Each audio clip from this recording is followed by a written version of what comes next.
Assalamu alaikum.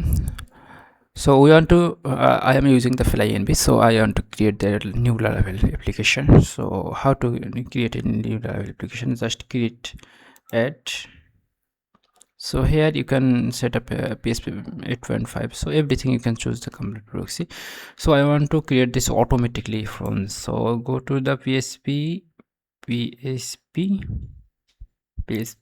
So here create a new project. Here you need to set up Laravel. You need to do path, so you can set up here this.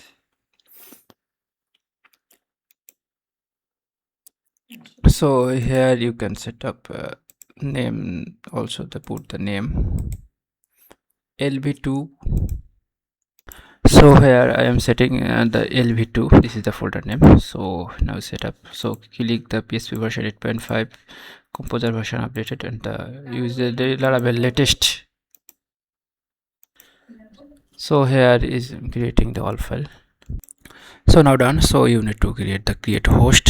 So going host, here lv2, just click lv2.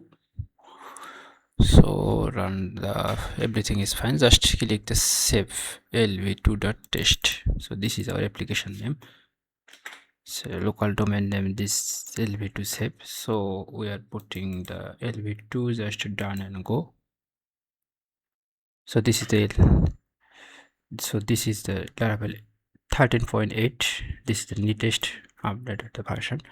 So this is a very simple way to make the complete Laravel application from the Flyenv. This is a very easy implementation. So this is the very easy commission. The code is also you can get here. The code is server where I set up, this is the folder. So all code is here, the Laravel application lv2 folder.